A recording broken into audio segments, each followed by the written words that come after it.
Okay, GCAD 3D CAD training centre. இப்போ வந்து நம்ம வந்து டெக்ஸ்ட்டு அண்ட் பாயிண்ட் 2 கமாண்ட் பார்க்க போகிறோம். ஃபஸ்ட்டு வந்து நியூ ஃபைல் ஒன்று ஓப்பன் பண்ணிக்கிறேன். பார்ட்டை சூஸ் பண்ணிவிட்டு ஓகே. அடுத்தது வந்து ஃப்ரண்ட் பிளானை செலக்ட் பண்ணி ஸ்கெட்ச் அவ்வளோ என்ட்ரு ஆகிறேன். அடுத்தது பிளேனை வந்து ஹைட் பண்ணிட்டேன். ஸோ இப்போ வந்து டெக்ஸ்ட் கமாண்டு போகிறதுக்கு முன்னாடி ஃபஸ்ட்டு வந்து உங்களுக்கு எந்த டைரெக்ஷனில் டெக்ஸ்ட்டு வேணுமோ அங்கே வந்து ஒரு சென்டர் லைன் போடணும். நான் ஃபஸ்ட்டு ஒரு சென்டர் லைன் போட்டுடுறேன். இப்படி ஒரு சென்டர் லைன் போட்டுடுறேன். ஸோ அந்த சென்டர் லைனை செலக்ட் பண்ணிவிட்டு தான் டெக்ஸ்ட்டுக்கு உள்ளே என்ட்ரு ஆகணும். ஸோ சென்டர் லைனை செலக்ட் பண்ணிவிட்டேன், டெக்ஸ்ட்டுக்குள்ளே என்ட்ரு ஆகிறேன். இப்போ இந்த லைனை வந்து ரெஃபரன்ஸாக எடுத்துக்கிச்சு, கருன்னு வருது, லைனை வந்து ரெஃபரன்ஸாக எடுத்துக்கிச்சு. இப்போ நான் என்ன டெக்ஸ்ட் அடிக்க போகிறோம் அப்படின்னா நம்மளுடைய சென்டர் நேமே வந்து அடிக்க போகிறேன். ஜி கேப்ஸ் ஆன் பண்ணிக்கின்னு GKR 3D CAD CAD. So இதை வந்து நம்ம அடிச்சிருக்கோம். இதை வந்து நான் ஓகே கொடுத்துட்டு இது வந்து இப்போ இந்த மாதிரி டெக்ஸ்ட்டு நீங்கள் எங்கெல்லாம் டெக்ஸ்ட்டு வேணுமோ அங்கெல்லாம் டெக்ஸ்ட் அடிச்சிக்கலாம்.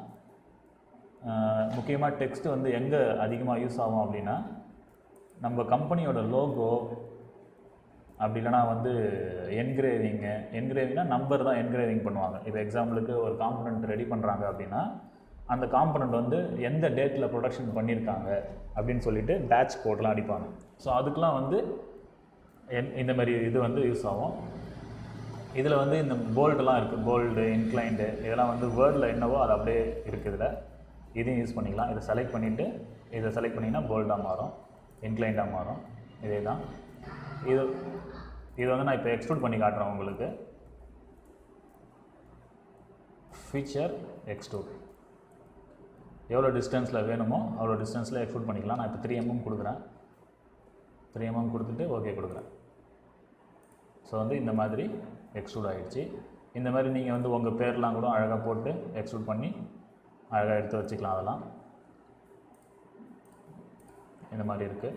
ஓகே, இது வந்து டெக்ஸ்ட் கமாண்டு. அடுத்தது வந்து பாயிண்ட் போகிறோம். ஒரு புது ஃபைல் ஒன்று ஓப்பன் பண்ணிக்கிறேன்.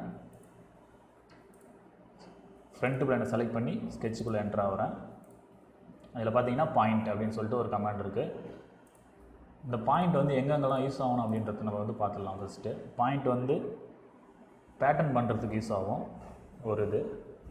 அப்புறம் வந்து ஹோல் வந்து நிறைய இடத்துல ஹோல் போடணும், எந்தெந்த இடத்துலலாம் உங்களுக்கு தெரியுதோ அந்த இடத்துலாம் ஹோல் போடணும், அந்த இடத்துல யூஸ் ஆகும்.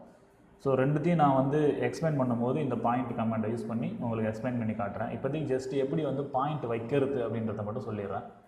ஜஸ்ட்டு பாயிண்ட் கமாண்டை செலக்ட் பண்ணிவிட்டு எங்கெங்கெல்லாம் வேணுமோ அங்கெல்லாம் பாயிண்ட் செலக்ட் பண்ணிக்கலாம். எக்ஸாம்பிளுக்கு நான் இங்கே ஒரு பாயிண்ட்டு, இங்கே ஒரு பாயிண்ட்டு, இங்கே ஒரு பாயிண்ட்டு, இங்கே ஒரு பாயிண்ட் வச்சுக்கிறேன். ஸோ இதை நீங்கள் வந்து டைமென்ஷன் கொடுத்தும் வந்து டைமென்ஷன் கொடுத்து பாயிண்ட்டை வந்து லொக்கேஷன் வந்து எங்கே வேணுமோ அங்கே மாற்றிக்கலாம். நான் வந்து டைரெக்டாக வந்து ரைட் கிளிக் பண்ணி ஃபுல்லி டிஃபைன் ஸ்கெட்சில் போயிட்டு இதை வந்து ஃபுல்லி டிஃபைன் ஸ்கெட்சுன்னு மாற்றிடுறேன். கால்குலேட், அதுக்கப்புறம் ஓகே. ஸோ வந்து இப்போ ஸ்கெட்செலாம் வந்து ஃபுல்லி கன்ஸ்டன் ஆகிடுச்சு. இதை ஓகே பண்ணுறேன். ஸ்கெட்சை ஓகே பண்ணதுக்கப்புறம் தான் பார்த்தீங்கன்னா உங்களுக்கு வந்து இந்த 4 பாயிண்ட்டு தெரியும், இந்த 4 பாயிண்ட். ஸோ இந்த 4 பாயிண்ட்லேயே வந்து ஸ்கெட்ச் வந்து வரைஞ்சிருக்கும். சரி, ஓகே, இதோட ஸ்கெட்ச் வந்து முடிஞ்சிடுச்சு. ஸோ அடுத்த கமெண்ட் பார்க்கலாம். GKR 3D CAD training centre